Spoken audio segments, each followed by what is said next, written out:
একটু জিজ্ঞাসা করছি আমার একটা পার্সোনাল প্রয়োজনে।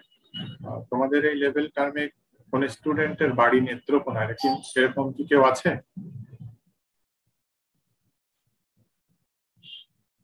কৌশিক আছো? স্যার আবার একটু বলেন। আমি আমার একটা পার্সোনাল প্রয়োজনে আমি জিজ্ঞাসা করছি তোমাদের কাছে, নেত্রকোনায় বাড়ি এরকম তোমরা কেউ কি আছে তোমাদের এই গ্রুপে? এই গ্রুপে মানে এই 3-1-এ, লেভেল 3 টার্ম 1-এ? আমার জানা মতে নাই আর কি মনে হয়। না, জানা মতে নাই না? আচ্ছা, ঠিক আছে, যদি জানতে পারো, যদি জানতে পারি স্যার তাহলে জানাবো স্যার। আমাকে জানাও, হ্যাঁ, বা তাকে আমার সঙ্গে একটু যোগাযোগ করতে পারো। জি স্যার, বুঝতে পারছি। আমার একটু পার্সোনাল প্রয়োজন। ঠিক আছে, আমরা ক্লাস শুরু করতে যাই। Recording in progress.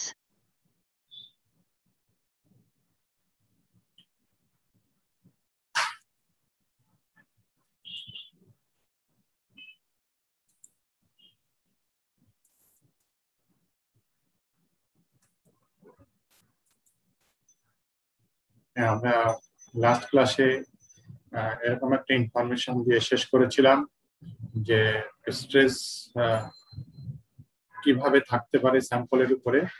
তা 4টা ধরন বলা হয়েছিল, এইভাবে বিভিন্ন ভাবে স্ট্রেস থাকতে পারে। একটা ইম্পর্টেন্ট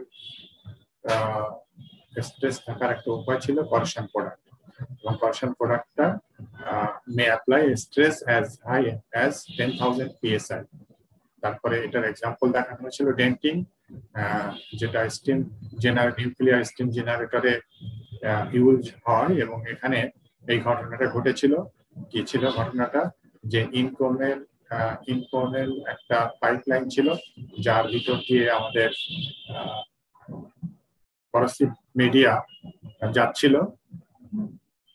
এটা Inconel highly corrosion resistance, Inconel nickel based alloy, কিন্তু এর স্ট্রেংথ খুব কম, সেই জন্য এটাকে সাপোর্ট দেওয়ার জন্য বাহির থেকে একটা স্টিল পাইপ রাখা ছিল। স্টিল পাইপ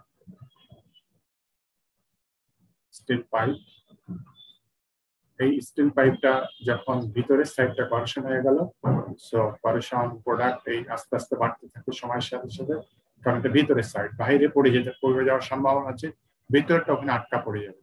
বাড়তে বাড়তে বাড়তে বাড়তে করেশন প্রোডাক্ট একসময় কি করলো, এই ইনকুলের এই জায়গাটাকে এই জায়গাটায় চাপ দিল।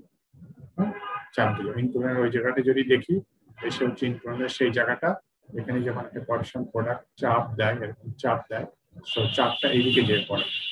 এদিকে যেয়ে পড়া মানে ইনকুলের এই ভিতরের সাইডে টেনসাইল লোড পড়ে যায়, ফলে এইটা একটা স্ট্রেস ডেভেলপ করছে, সো টেনসাইল স্ট্রেস ডেভেলপ করছে। ফলে ইনকুলেন্টটা এই জায়গা থেকে এই বরাবর ক্র্যাক ডেভেলপ করে এখান থেকে ফেইল হয়ে গেল। ক্র্যাক ডেভেলপ করে ইনকুলেন্টটা এখান থেকে ফেইল হয়ে গেল। এটাকে বলা হচ্ছে ডেন্টিং। এবং এই ফেইলিওরটা ইনকুলেন্টের স্ট্রেস হিল পয়েন্টের নিচে হয়ে যেতে পারে প্রডিউসড। তো এই পর্যন্তই আমরা লাস্ট ক্লাসে পড়েছিলাম ডেন্টিং। আজকে দেখবো rate of cracking versus crack depth. Stress corrosion cracking এ রেট অফ ক্র্যাকিংটা দেওয়া হচ্ছে ওয়াই অ্যাক্সিসে, আর ক্র্যাক ডেপথটা দেওয়া হচ্ছে এক্স অ্যাক্সিসে। দেখো এই কার্ভটা যদি আমরা দেখি, যে আমরা বলতে পারি এই পর্যন্ত কি আছে, এখানে রেটটা হচ্ছে এটা স্লোপ, এখানে কেমন এই স্লোপ হচ্ছে, এখানে মোর অর লেস একই রকম এরকম একটা জায়গা থেকে স্ট্রেসটা ধাই করে বেড়ে যাচ্ছে। এরকম একটা জায়গা থেকে স্ট্রেসটা খুব দ্রুত বেড়ে যাচ্ছে। তার মানে বলা হচ্ছে initially rate is more or less constant, almost সমান থাকে। আমি রাতে একটা লাইন দিলাম, এই লাইনের এই বাম পাশটুকু আমি বলছি যে মোর অর লেস, একেবারে কনস্ট্যান্ট বলা হচ্ছে না, more or less constant, almost constant. আর এরপর থেকে সময়ের সাথে সাথে বেড়ে যাচ্ছে। কেন বেড়ে যাচ্ছে? As cracking progresses cross section area decreases, sigma মানে স্ট্রেস ইনক্রিজেস। তার মানেটা কি, যে এই একটা অবজেক্ট আছে, যার অবজেক্টের উপর টেনসাইল, আমরা তো স্ট্রেস দেন, আমরা একটা লোড দিই, লোডটাকে স্ট্রেস দিয়ে ক্যালকুলেট করা, স্ট্রেস বের করে আনতে হয় লোড থেকে। সো আমরা একটা লোড দিয়েছি, লোডটার মান মনে করো যে পি কিলোনিউটন, কিলোনিউটন একটা লোডে আছে। এই লোডটাকে তাহলে কি হচ্ছে, এই লোডটার কারণে এই ক্রস সেকশন কতটুকু, এতটুকু cross section, initial cross section, হ্যাঁ, X I, initial cross section হচ্ছে পুরোটা। প্রথমে তাহলে স্ট্রেস কত হবে, সো স্ট্রেস আই সমান হচ্ছে পি, ঠিকই আছে, p by x i, p by x i. So এখান থেকে তারপর কি হবে, এখান থেকে তোমার এই পিটিং ডেভেলপ হবে, এরকম ক্র্যাক ডেভেলপ হবে, ক্র্যাক ডেভেলপ। সো এই ক্র্যাকটা ডেভেলপ হতে মনে করো তোমার 5 মিনিট সময় লেগেছে, 5 মিনিট। তো যখনই এইটুকু ডেভেলপ হয়ে গেল, তখন ক্রস সেকশনটা কতটুকু, x2 দিলাম, ক্রস সেকশন হচ্ছে এখান থেকে এতটুকু x2। তাহলে পরের যে এখন সিগমা 2 হচ্ছে, হ্যাঁ, ওই লোড ওই একই আছে, p বাই x2, যেহেতু x2 এর ভ্যালু অনেক কমে গেছে, সো এইটার ভ্যালু অনেকটা বেড়ে গেছে, সিগমা 2 ভ্যালু বেড়ে গেছে।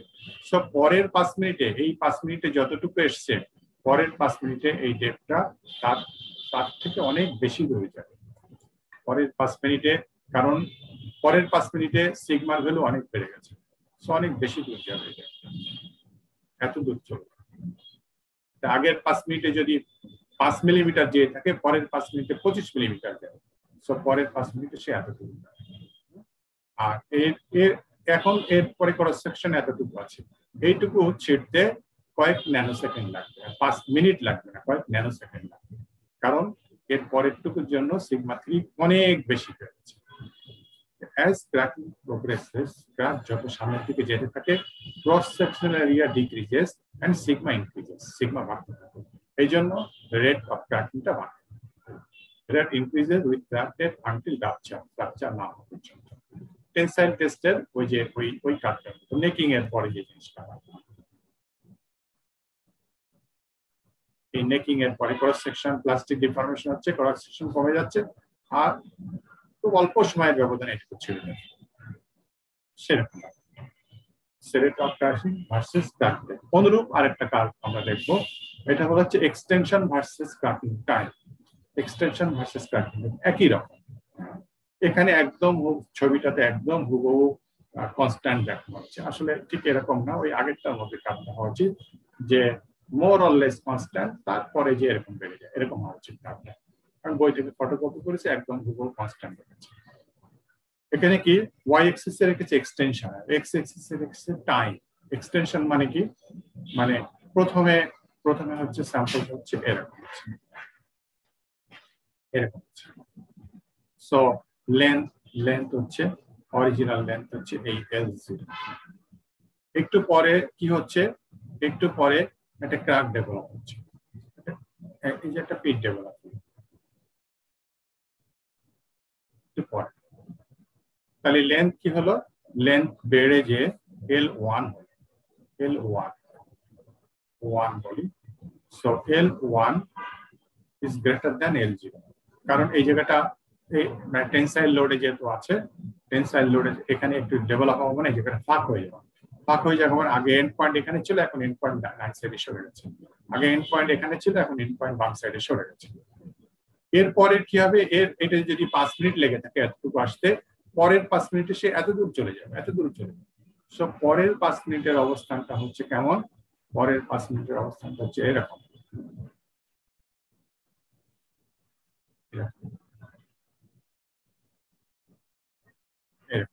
সো এই গ্যাপটা অনেক বেশি বেড়ে গেছে। সো এই গ্যাপটা বেড়ে যাওয়া মানে এই গ্যাপটা যত বেশি, হ্যাঁ, ডেল এল বলি, ডেল এল, সো লেন্থও কি হচ্ছে, অরিজিনাল লেন্থ হয়ে গেছে, লেন্থ হয়ে গেছে original length plus del l. এই ডেল এলটা ওই ঐকিক নিয়মে বাড়ে না, প্রথম 5 মিনিটে যতটুকু বাড়ে, পরের 5 মিনিটে তার 3 গুণ বা 5 গুণ বেড়ে। ফলে কি হচ্ছে, এই এল এর বৃদ্ধিটা সময়ের সাথে সাথে বৃদ্ধির রেটটা সময়ের সাথে সাথে প্রচুর বেশি হয়ে যায়। তাই বলা আছে যেটা এরকম কিছু দূর পর্যন্ত মোর অর লেস কনস্ট্যান্ট থাকে, তারপরে ধাই করে যায়। During early stage, crack width is narrow. Crack width narrow থাকে, এই যে narrow আছে। Extension is a small. Extension also একটু আছে, এতটুকু আছে। Later stages, crack widens. Crackটা বড় হয়ে গেছে, অনেক বড় হয়ে গেছে। Plastic deformation occurs and large extension is observed. অনেক বড়, সেই জন্য পরের দিকে এক্সটেনশনটা অনেক বেশি হচ্ছে। So this is extension versus crack. দুইটা একই প্যাটার্নের, একই যুক্তি। এখন হচ্ছে আমরা কিভাবে এটাকে মিনিমাইজ করব। তাহলে স্ট্রেস করেশন ক্র্যাকিং তার জন্য আমরা যে কারণগুলো বলেছি, যে স্ট্রেস, আন্ডার স্ট্রেস আছে, করসিভ মিডিয়া আছে, আন্ডার স্ট্রেস আছে। সো কারণগুলো হচ্ছে স্ট্রেস লেভেল আছে, stress is greater than stress threshold. এটা একটা কন্ডিশন, 1 নম্বর কন্ডিশন। 2 নম্বর কন্ডিশন কি, ম্যাচিং হতে হবে। ম্যাচিং কি, অ্যামোনিয়ার সাথে ব্রাশ, তারপরে হট ওয়াটারের সাথে কি, এসএস স্টেনলেস স্টিল, ওই যে বয়লারটা ছিল স্টেনলেস স্টিল, এইগুলো মানে হট ওয়াটার বলতে ওখানে ক্লোরাইড ম্যাচিংটা ছিল। আমরা দুইটা এক্সাম্পল দেখেছি ক্লাসের। এক্সাম্পল হচ্ছে ব্রাশ প্লাস অ্যামোনিয়া। আরেকটা এক্সাম্পল আমরা দেখেছি স্টেনলেস স্টিল প্লাস কস্টিক, এই ম্যাচিং। সো এইগুলো যাতা এই জিনিসগুলো হচ্ছে কন্ডিশন স্ট্রেস করেশন ক্র্যাক। তো এই জিনিসের কোনো একটাকে যদি আমরা বাদ দিতে পারি, স্ট্রেস করেশন ক্র্যাকিং এর হলেও ম্যাগনিটিউড কমে আসবে। তো ফার্স্টে আমরা বলি কি, যে আমরা স্ট্রেস লেভেলটাকে কমিয়ে আনবো, stress greater than stress threshold. So এই স্ট্রেসটাকে যদি আমরা অনেক কমিয়ে আনতে পারি, তখন হবে কি stress less than stress threshold, তাহলে হবে না। সো তাহলে আবার স্ট্রেসটা কিভাবে আসে আমরা দেখেছি, আজকেই আমি দেখাচ্ছিলাম যে অ্যাপ্লাইড স্ট্রেস হতে পারে, রেসিডুয়াল স্ট্রেস হতে পারে, করেশন প্রোডাক্ট স্ট্রেস হতে পারে। তো এখন রেসিডুয়াল স্ট্রেসটাকে আমরা কিভাবে কমাবো? রেসিডুয়াল স্ট্রেস মানে কোনো কারণে স্ট্রেস ডেভেলপ হয়ে আছে, যেমন বয়লার ছিল, যেমন ব্রাশ কার্টিজে ছিল, তো ওইটাকে যদি আমরা অ্যানিলিং করতাম তাহলে রেসিডুয়াল স্ট্রেস রিমুভ হয়ে যেত।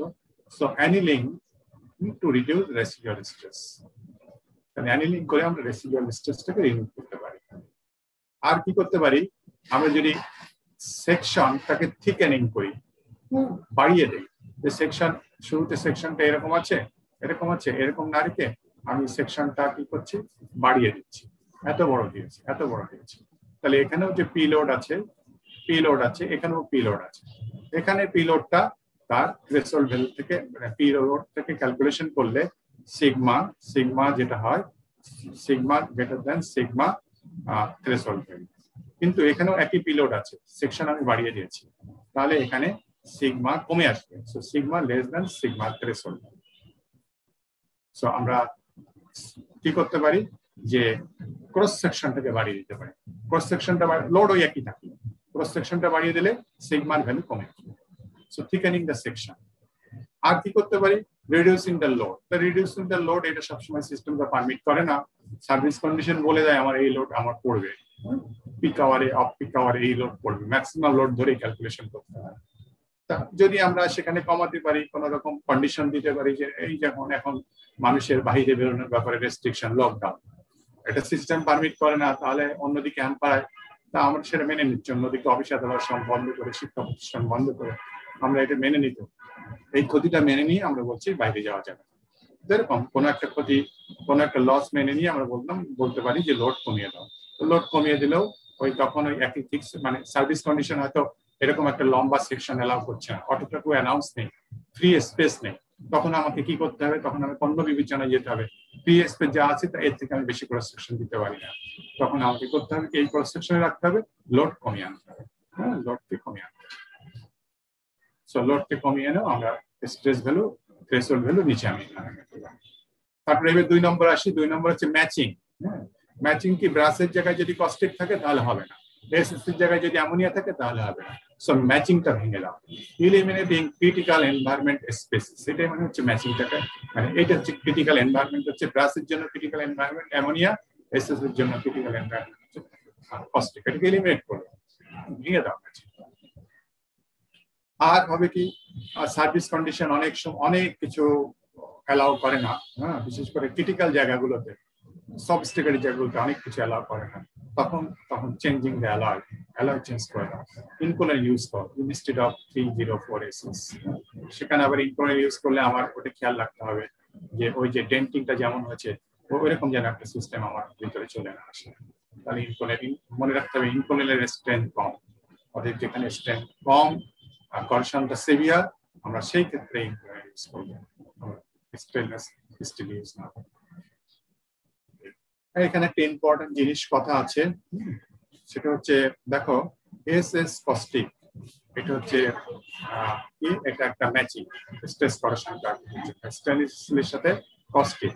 কস্টিকটা কোথায় থাকে? সি ওয়াটারে বেশি থাকে, সোডিয়াম ক্লোরাইড, সি ওয়াটার মুখে দিলে নো না লাগে, সোডিয়াম ক্লোরাইড সেখানে থাকে, স্যালাইন ওয়াটার বলি, স্যালাইন থাকে।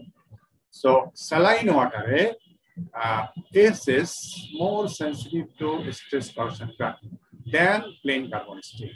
Plain carbon steel. এই কথাটা একটু মনে রাখতে হবে যে SA মানে আমরা সি ওয়াটারে অথবা যেখানে স্যালাইনিটি বেশি সেখানে plain carbon steel is better than SS in terms of corrosion resistance.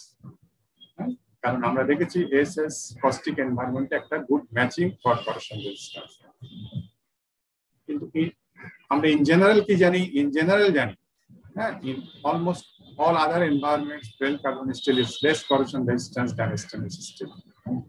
নাম যার স্টেনলেস স্টিল, দাম যার অনেক বেশি, সেটা অনেক এনভায়রনমেন্টে ভালো দেন প্লেন কার্বন স্টিল, অনেক সস্তা জিনিস, হ্যাঁ, কিন্তু স্পেসিফিক যেখানে কস্টিক আছে সেখানে এসএস এর তুলনায় প্লেন কার্বন স্টিল ব্যবহার করা অনেক বেশি ওয়াইজ। একদিকে আমি আমার ইনভেস্টমেন্ট অনেক কম লাগবে, আর একদিকে আমি স্ট্রেস করোশন ক্র্যাকিং থেকে আমি সেভ হব, সেই কথাটা এখানে বলা হচ্ছে, মনে রাখতে হবে। স্পেশাল একটা সিচুয়েশন আমরা জানি, ইন জেনারেল জানি কি PCS মানে plain carbon steel is less corrosion resistant to corrosion. করোশনের কথা বিবেচনা করলে করোশন রেজিস্ট্যান্স তার কম,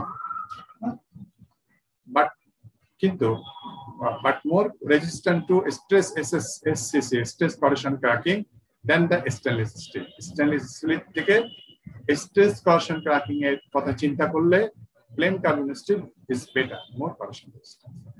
এক্সাম্পলটা কোথায়? আমরা হিট এক্সচেঞ্জারে, ওই যে নিউক্লিয়ার পাওয়ার প্ল্যান্টে আমরা দেখেছি heat exchanger used in contact with sea water are often constructed of plain carbon steel অথবা মাইল্ড স্টিল, একই কথা, প্লেন কার্বন স্টিল। একটা ভেরিয়েশন হচ্ছে মাইল্ড স্টিল। প্লেন কার্বন স্টিলকে অনেক প্লেন কার্বন স্টিল মানে হচ্ছে কার্বন হচ্ছে ট্রেস থেকে, কার্বন কিছু থাকতে হবে, যতই মিনিমাম থাকুক না, ট্রেস থেকে 2% পর্যন্ত প্লেন কার্বন স্টিল। আর মাইল্ড স্টিলটা হচ্ছে এর ভিতরে একটা রেঞ্জ অ্যারাউন্ড 0.2% কার্বন, এটা হচ্ছে মাইল্ড স্টিল। এই 2 এর কাছাকাছি গেলে সেটা হাই কার্বন স্টিল, ট্রেসের কাছাকাছি গেলে সেটাকে বলে লো কার্বন স্টিল। আর এই 0.2 থেকে 0.3 এই রেঞ্জটাকে 0.2 থেকে 0.3 বা ইকুইভ্যালেন্ট টু 0.2 এটাকে বলা হয় mild steel. So mild steel is a type of plain carbon steel. তাহলে আমরা প্লেন কার্বন স্টিলের লাভ হচ্ছে এটা অনেক চিপ। প্লেন কার্বন স্টিলের লাভ হচ্ছে যে স্ট্রেস করোশন ক্র্যাকিং টার্মে স্টেনলেস স্টিল থেকে plain carbon steel better. So এটা যারা আমরা না জানবো, আমরা করব কি, আমরা মনে করব যে এসএস অনেক দামি, অনেক ভালো করোশন হয় না, আমরা সি ওয়াটারে এসএস ইউজ করবো। মনে রাখতে হবে সি ওয়াটারে এসএস এর থেকে এই সস্তা জিনিসটাই অনেক ভালো।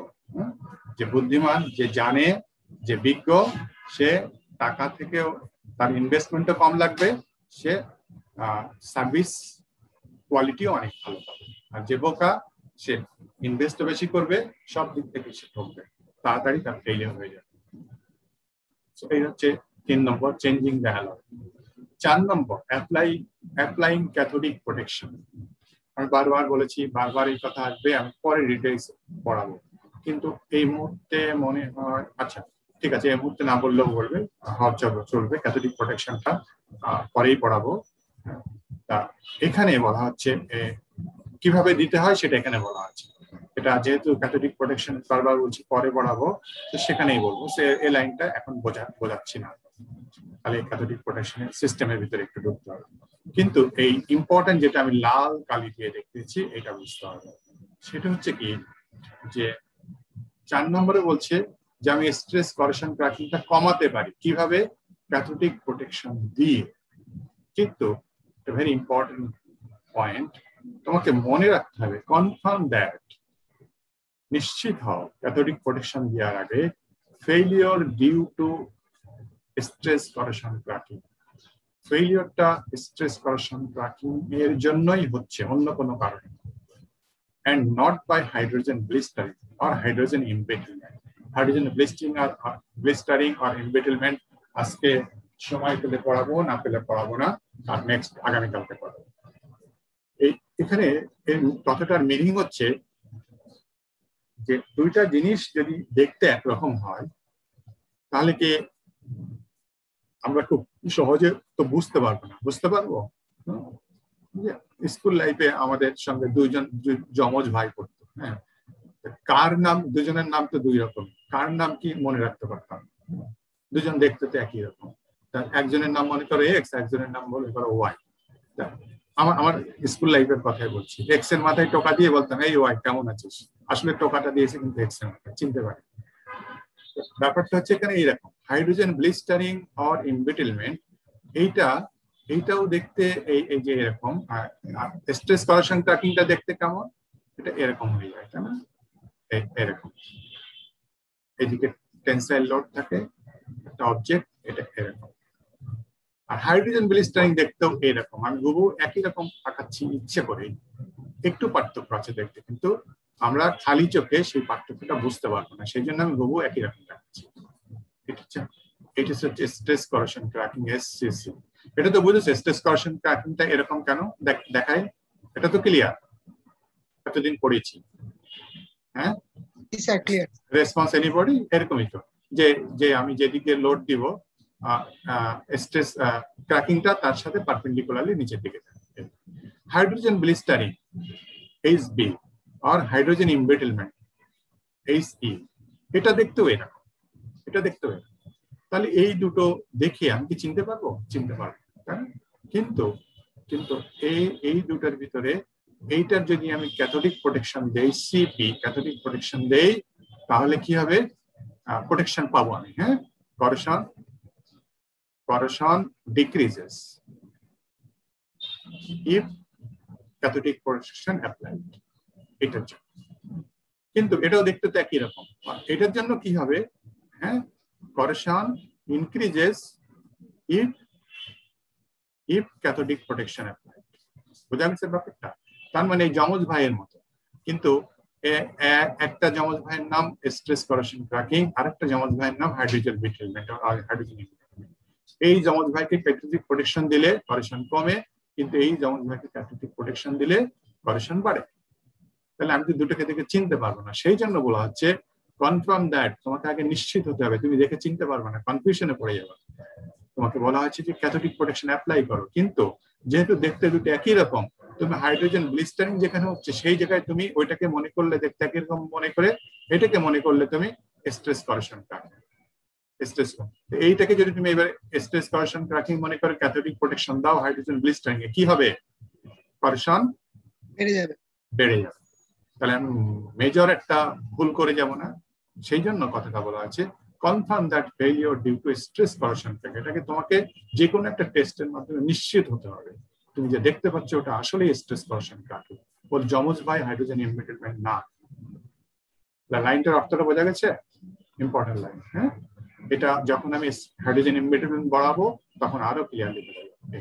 আর অ্যাডিং ইনহিবিটর লাস্ট ওয়ান, এটা বলা হয়েছে বারবার যে সব ধরনের টাইপে এটা একটা প্রোটেকশন প্রসিডিউর।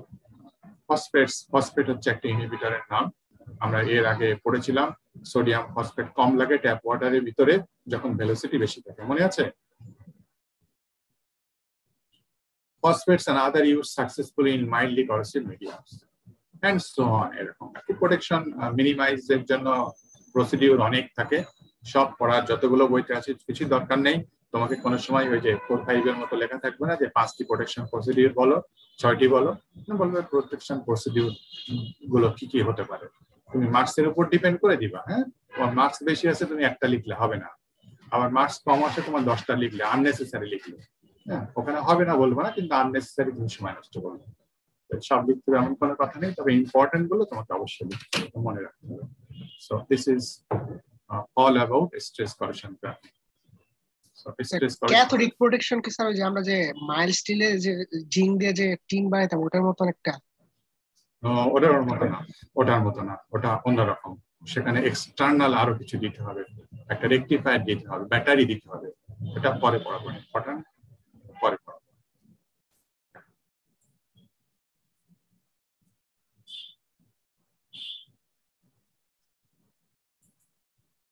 দেখো আমাদের 8 forms of করেশন, stress corrosion cracking দিয়ে শেষ। তাহলে 8টা ফর্ম অফ করেশন আমাদের শেষ হয়ে গেল।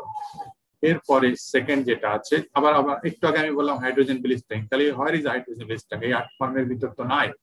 হাইড্রোজেন ব্লিস্টারিং কে কেউ কেউ করেশনের ভিতরে ফেলে না, কারণ করেশনের ডেফিনেশন আছে, করেশনের ডেফিনেশন আছে chemical or electrochemical ফিনোমেনা, chemical or electrochemical ফিনোমেনা। Electrochemical প্রথম ক্লাসে পড়ানো হয়েছিল, ফিনোমেনা। কেমিক্যাল একটা রিঅ্যাকশন হতে হবে, ফিনোমেনা। ডিস্ট্রাকশন, ঘটনাটা ঘটবে distraction or tendency to destruction by chemical or electrochemical phenomena. হ্যাঁ, ইরেশন করেশনে কি আছে? এই কেমিক্যাল ইলেকট্রোকেমিক্যাল আছে, প্লাস আর কি আছে? মেকানিক্যাল অ্যাকশন আছে, হ্যাঁ, ফিজিক্যাল ডিটেরিয়েশন সেটাও আছে। তাহলে ব্লিস্টারিং কে কেন এর ভিতরে নাই? ব্লিস্টারিংটা হচ্ছে, ব্লিস্টারিং যখন পড়বো তখন দেখবো এটা কেমিক্যাল ফিনোমেনাটা না, সেটা ডিস্ট্রাকশন, কিন্তু কেমিক্যাল ফিনোমেনাটা না, এটা হচ্ছে মেকানিক্যাল, পুরোপুরি মেকানিক্যাল। কেউ বলেছে এটা করেশনের ভিতরে থাকবে, কেউ বলেছে না করেশনের বাইরে থাকবে, ওটা পরে আমরা পরে পড়বো। স্ট্রেস করেশন ক্র্যাকিং এর একটা টাইপ হচ্ছে ফ্যাটিক করেশন, যেটা খুব একটা ইম্পর্টেন্ট না, সেই জন্য এর ভিতরে রাখা হয়নি। আমি একটু পড়ে যাবো, খুব বেশি পড়াবো না। ফ্যাটিক করেশন, ফ্যাটিক করেশনের পরে আসবে ব্লিস্টারিং। তাহলে ফ্যাটিক করেশন এর পরে আসবে ব্লিস্টারিং, হাইড্রোজেন ব্লিস্টারিং, হাইড্রোজেন ইমবিটেলমেন্ট আছে, অবলিক দিয়ে বলি। এই সবগুলো নিয়ে বিতর্ক আছে, এটা লেস ইম্পর্টেন্ট, সেই জন্য এর ভিতরে আনা হয়নি। লেস ইম্পর্টেন্ট কিন্তু একটু জানতে হবে, আর এটা ইম্পর্টেন্ট, কিন্তু এটা নিয়ে বিতর্ক আছে। কেউ করেশনের ভিতরে ফেলতে চায়, কেউ ফেলতে চায় না, এটা ইম্পর্টেন্ট, সেই জন্য এই টাইপসের বাইরে রাখা আছে। তো ফার্স্টে আমরা দেখি করেশন ফ্যাটিক। ফ্যাটিক করেশন, ফ্যাটিক সময় দুটো ভাগ হয়ে যাচ্ছে। তোমরা ফ্যাটিক 222 এইটাতে পড়েছো, ফ্যাটিক পড়েছো না? 222 এই কোর্সটাতে এমএমই 222 পড়েছো, আমার এটা আছে, এখন হয়তো মনে নেই, আমি জানি না। আমি খুব সংক্ষেপ, এটাও আমি বেশি পড়াবো না, লেস ইম্পর্টেন্ট জিনিস, ওই ফ্যাটিকের সাথে খুব মিল আছে, একটু টাচ করে দিয়ে যাবো। এই সেকশনটা যদি আমার ভিতরে থাকে, মানে আমি যে কোশ্চেনটা করবো তার ভিতরে যদি করেশন ফ্যাটিক থাকে, আমি কোনো কোশ্চেন করবো না, কিন্তু এক্সটার্নালের কাছে থাকলে আমি কোশ্চেন করলেও করতে পারেন, আমি জানি না, সেটা তার ব্যাপার সম্পূর্ণ। ফ্যাটিকটা কি, আমি আগে ফ্যাটিকটা বলি, হয়তো সবার মনে নেই। যে ফ্যাটিকটা হচ্ছে কি, যে ডাইনামিক লোডিং এর কারণে যে ফেইলিওরটা হয় সেটা ফ্যাটিক। যেমন টেস্ট হচ্ছে এরকম, যে এইটা একটা স্যাম্পল নেওয়া আছে, ফেরাস স্যাম্পল মনে করে নেই, একটা স্টিল স্যাম্পল যে ধরে নাও, স্টিল স্যাম্পল এসে এখানে একটা সাপোর্ট আছে, এখানে একটা সাপোর্ট আছে, মনে করো সাপোর্ট আছে, সাপোর্ট, এখানেও আরেকটা সাপোর্ট আছে, দুইটা সাপোর্ট দিতে হয়, এরপরে এই ডাইমেনশনটা এখান থেকে যদি একটা লোড ঝুলিয়ে আনা হয়, ডব্লিউ পরিমাণ লোড, এবং এটা হচ্ছে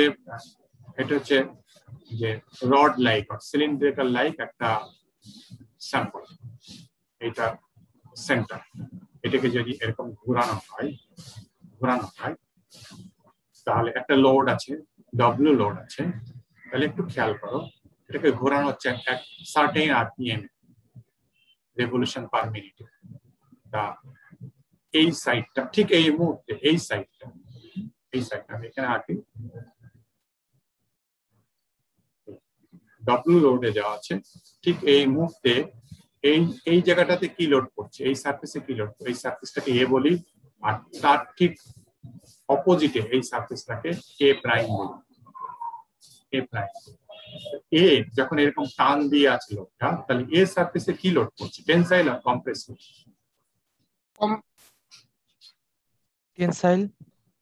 টেনসাইল।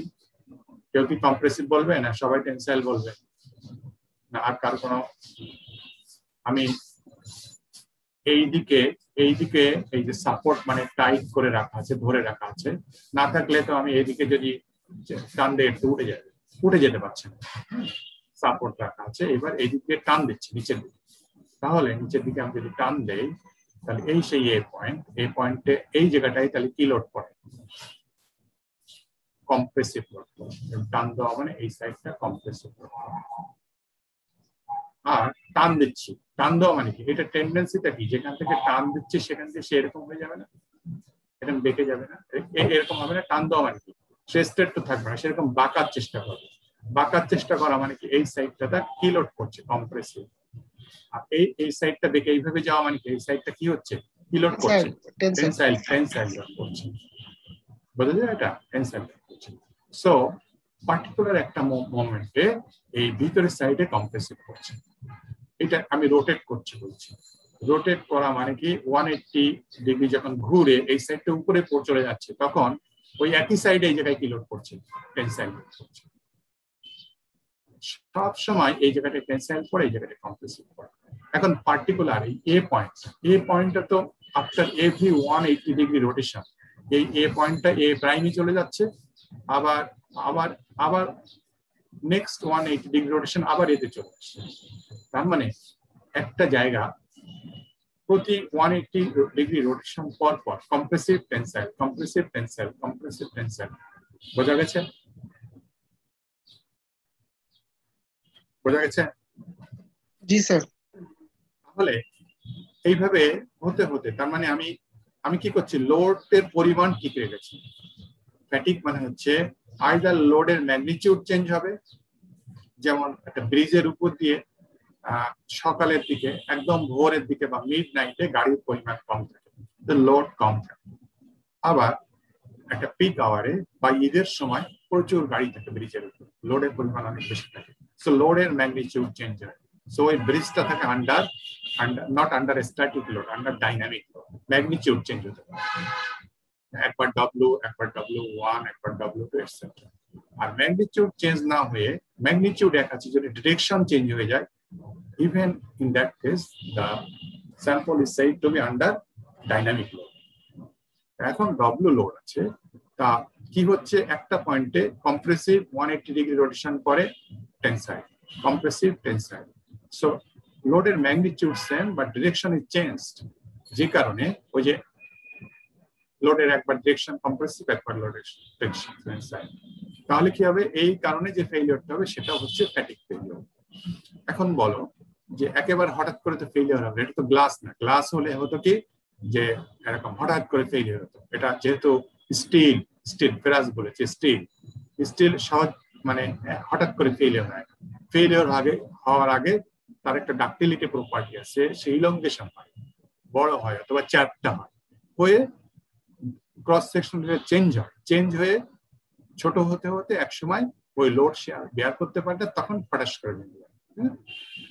এখন বলো, প্রথমে যে তার যেটুকু হবে প্লাস্টিক ডিফর্মেশনটা হবে, সেটা টেনসাইল সাইডে থেকে হবে, কম্প্রেসিভ সাইডে থেকে হবে? Tensile side. সো এই ঘুরছে উইক পয়েন্ট ডেভেলপ করছে, উইক পয়েন্ট ডেভেলপ করতে করতে হঠাৎ এই মুহূর্তে কি হলো, এই জায়গাটা একটু ফাঁক হয়ে গেল। আমি বড় করে দেখাচ্ছি বোঝার জন্য। যখন এখানে আসছে সে একটু ফাঁক হয়ে গেল, তাই না? এই ফাঁকটা অনেক ছোট, কিন্তু ফাঁক হয়ে গেল।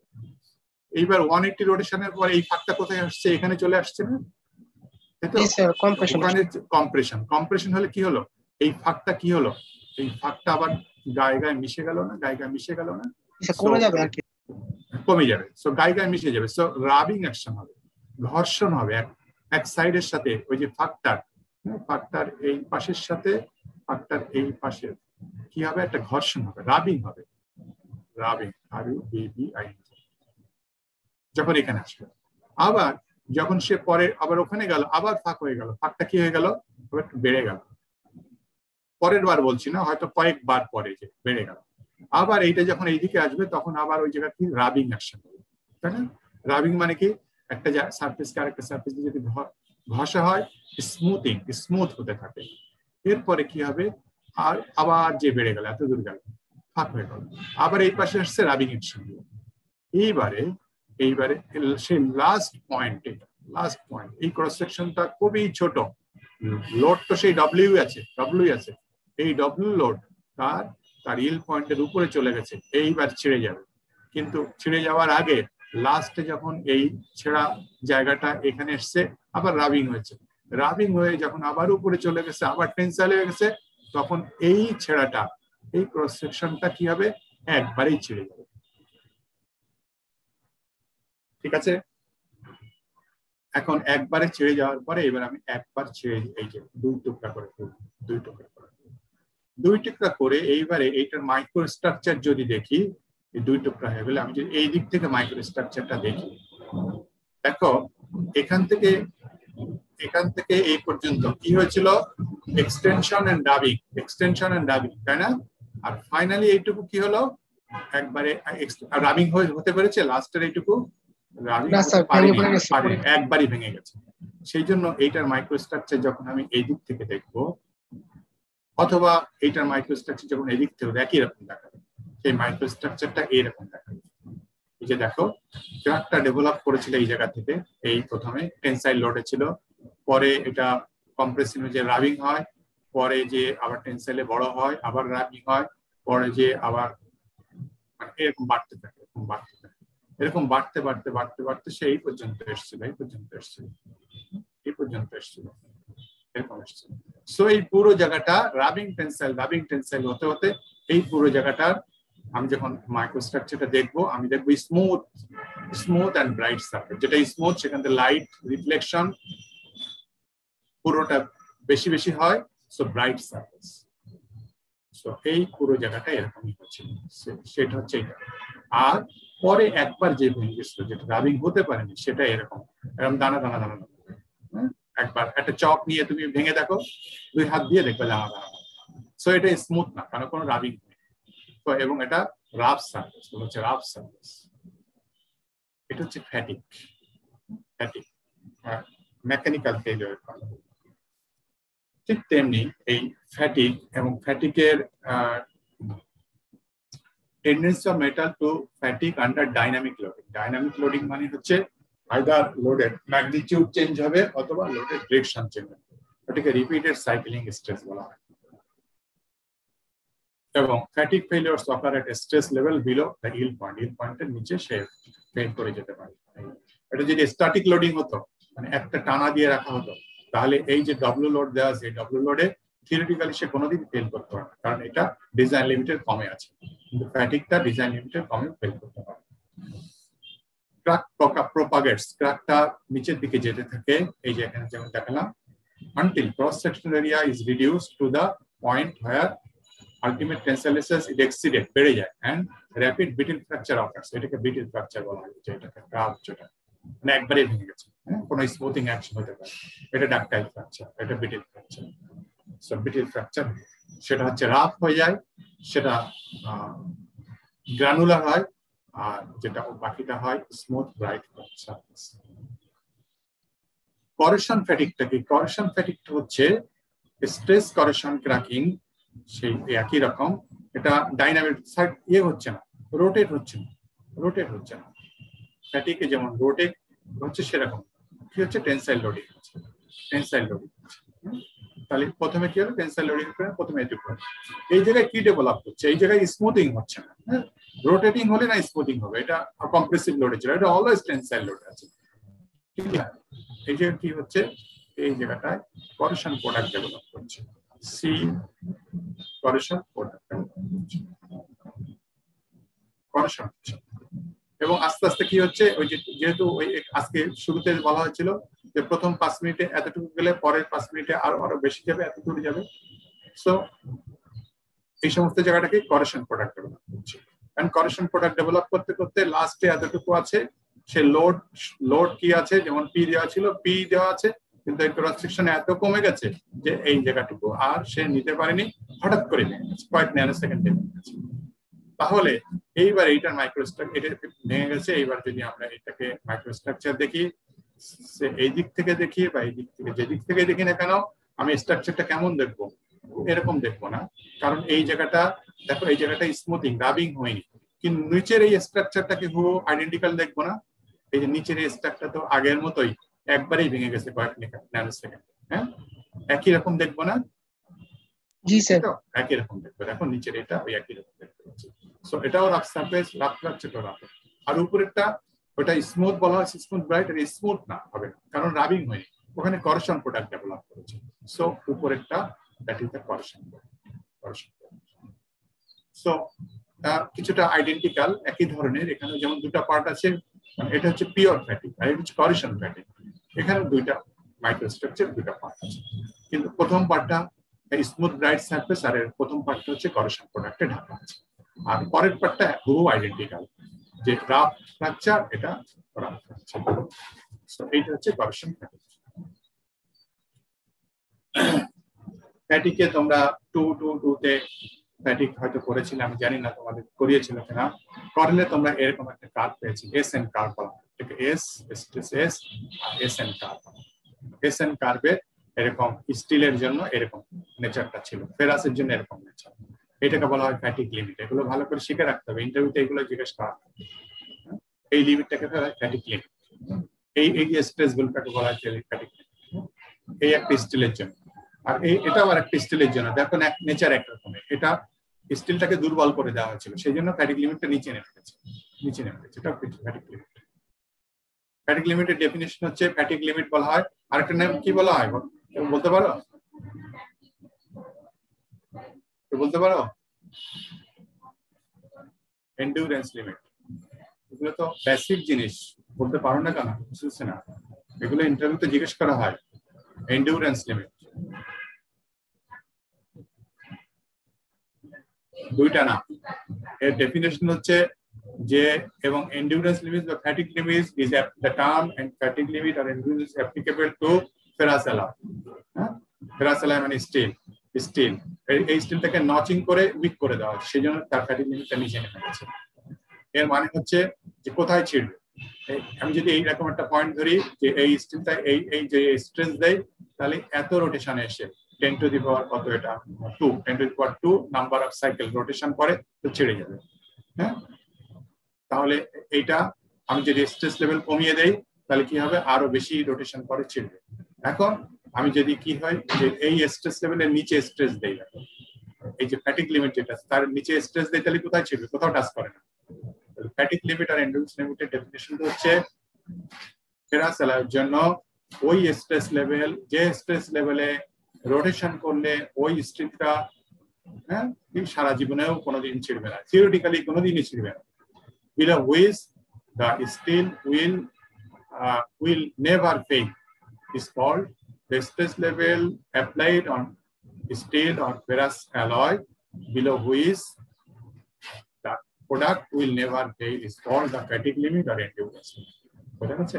তার সহ্য ক্ষমতা এই পর্যন্ত, এর নিচে দিলে সে ডেফিনেটলি চিরজীবন ধরে এটা সহ্য করবে, কোনোদিন ফেল হবে না। নন ফেরাস অ্যালয়ের জন্য ফ্যাটিক লিমিট থাকে না, তার লাইনটা এরকম একটা স্ট্রেট লাইন। যাক, এদিকে আমি আর বেশি যাব না, এদিকে বেশি করে শেষ। ঠিক আছে, এই পর্যন্তই ফ্যাটিক শেষ করতে পারলাম না, কালকে শেষ করে দিয়ে আমরা হাইড্রোজেন গ্লিসারিন এ চলে যাব।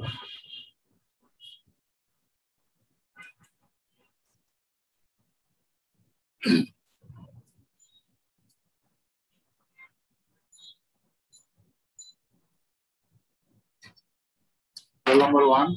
Yes, sir. 2. Yes, sir. 3. Yes, sir. Yes, sir.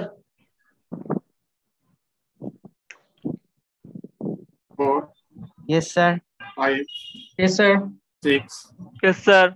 7, Yes, sir. 8, Yes, sir. 9, Yes, sir. 10, Yes, sir. 11, Yes, sir. 12, 13, Yes, sir. 14, 14, Nahian Islam,